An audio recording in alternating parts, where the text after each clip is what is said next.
I got to New York when I was 13 and a half. But when I was about 10, my father had never did anything but worked hard all his life.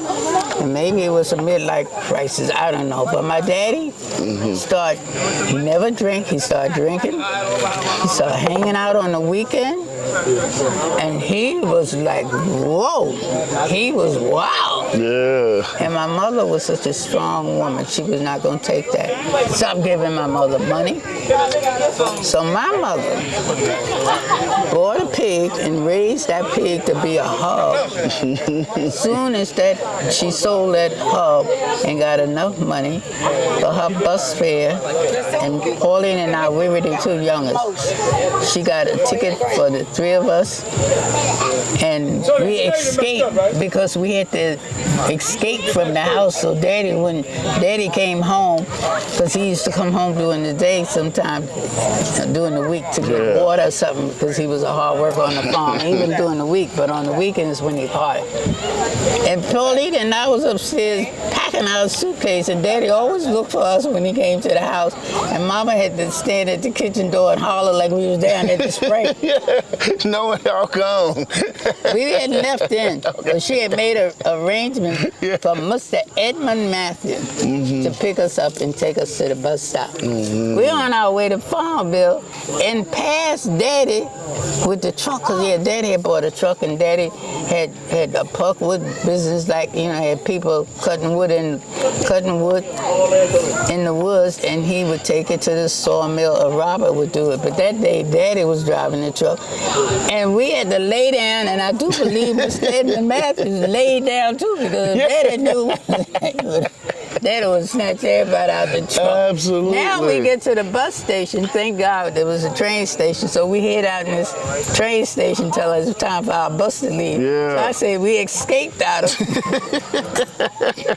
Now when we get to New York, it was the summertime. We had got out of school, me and Pauline. So we was there for the summer. But then we didn't want to go to school up in New York because we wanted to go back where our friends were and everything. Okay, and we was accustomed. So we came back to Virginia because Mama said, if y'all want to go back, I'm going to send you back to your daddy, but I'm not going. Okay. So we decided, well, we want to go back. Thank God that my daddy and Mama never talked against each other about what happened. They just continued to love us the same way. Absolutely. But then when we got back down there, we didn't want to be down there without Mama. So halfway through the school year, Daddy took us to live with his sister in Ruth. And we lived with her for about 6 months. And then the day we got out of school, the very next day, Daddy brought us to New York to Mama. And then Daddy stayed. He never went back. He missed us so much. Daddy never went back to Virginia. But him and my mother never got back together. Okay. They never got back together. So that's how we ended up in New York. Now, after we came to New York, back then, the children from the South was greener than green. We didn't know nothing. We didn't know anything but to respect everything, animals, God, each other. Yeah. But me and Pauline knew how to fight because we used to fight each other. And a lot of times, I would just call her out of her name, and she would call me out of her name. Yeah. But she really didn't like to be called yellow, because she was high yellow. The fight would start. Mama would be, and our brothers, if they wanted some entertainment, they would come in the house and say, who's Joe Louis? Joe Louis was the baddest thing out at that time. I wanted to be Joe Louis, and she wanted to be Joe Louis.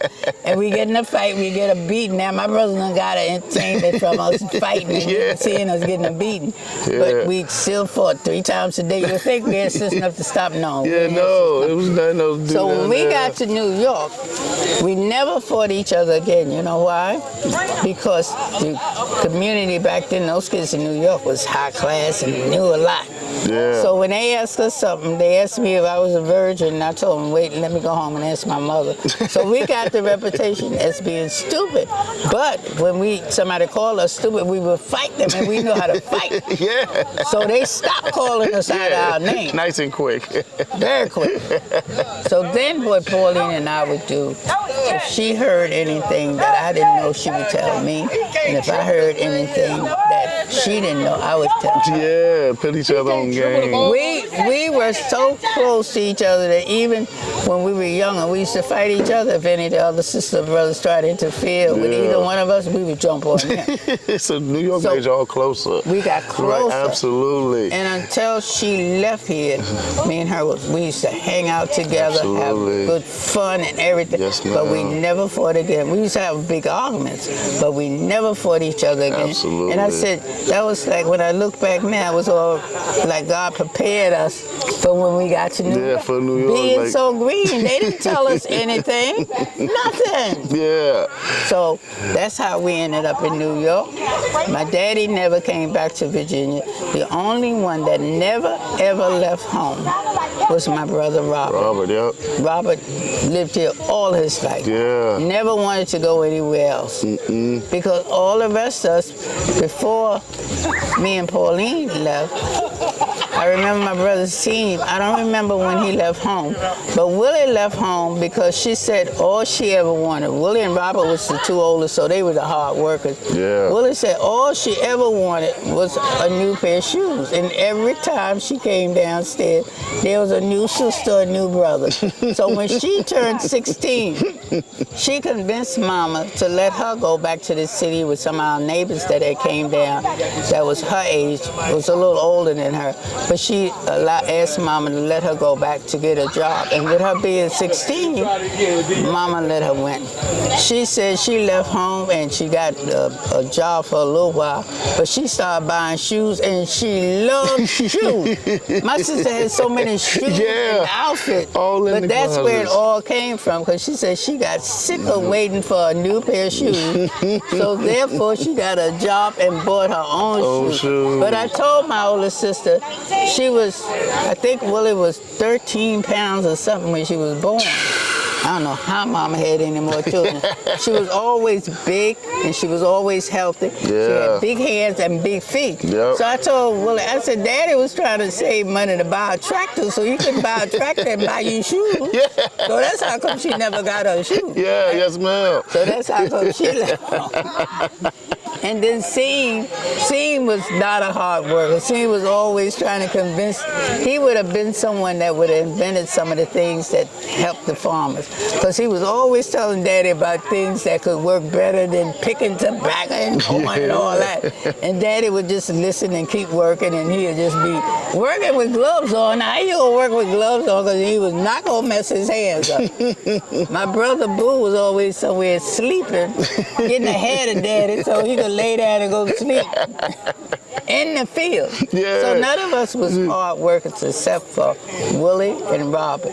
They were the oldest, so they had to take the biggest responsibility, and they took it. And you bring up Uncle Robert, and I have a census with all y'all on it. I don't even know if you own it yet, because Robert is say either 13 or 14. I don't know how many years he is above you.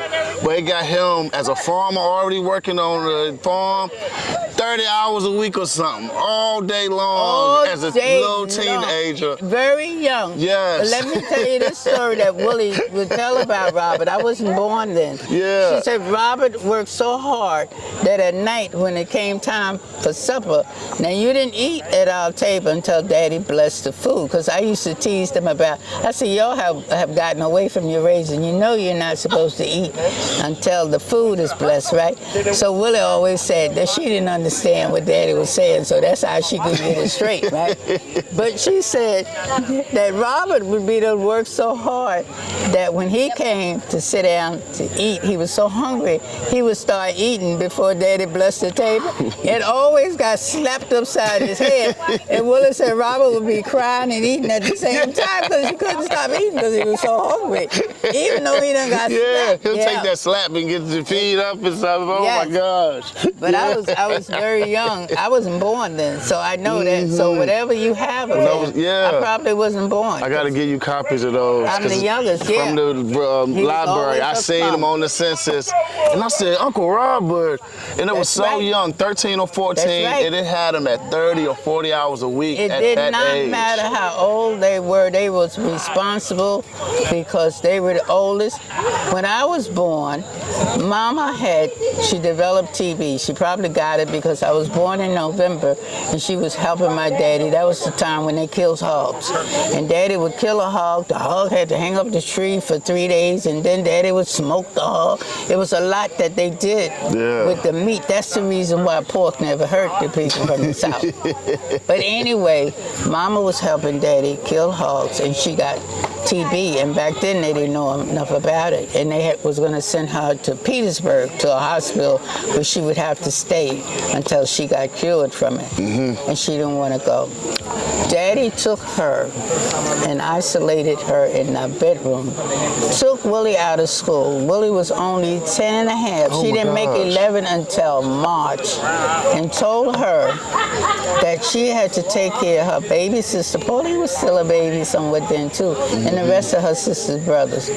The reason why Willie was such a good cook, because she told me they built a little stool for her, and she used to stand up against that stove, and that's how she learned how to cook. That makes sense. And she was an excellent cook. Absolutely. I miss it so much. Everybody does. Everybody misses her. Absolutely. Because anytime you went to her house, she could sit down 50 people at one time. She had a big freezer that she had food that she would cook and freeze. Yeah. But she cooked and took care of me until I was 9 months old, a little older. And I said, she said she used to take me and hold me up at the window so Mama could see me. I said, Willie, how did you do that? You was a baby yourself. My daddy was such a powerful, strong man. If my daddy said it was going to rain, it was going to rain. Whatever my daddy said was the gospel. I never saw my daddy back there off nobody. I don't care if you was white or who you was. Mama said he used to embarrass her because he would tell you off. He didn't care. But he was so respected because they knew if my daddy shook their hand and gave his word, it was done. Whatever had to be done. So they respected him very highly. So she said, Ann, she said, Daddy said that I had to do it. And she said, I knew I would do it because Daddy said so. I said, but how did you do it? Well, I was on a baby. She said, I treated you like you was my little doll baby. I said, well, I'm glad it was you and not me because I think I would have killed you. Jesus, what a responsibility. Yes. She took it and she ran with it because she was such a force. She always took over somebody's life. She never, ever let go of that. She looked after us, her sisters and brothers, even after we got grown. I used to debate her about that. I said, I'm grown. She said, you better remember, I'm the oldest and you're the youngest. That's how she would shut me up.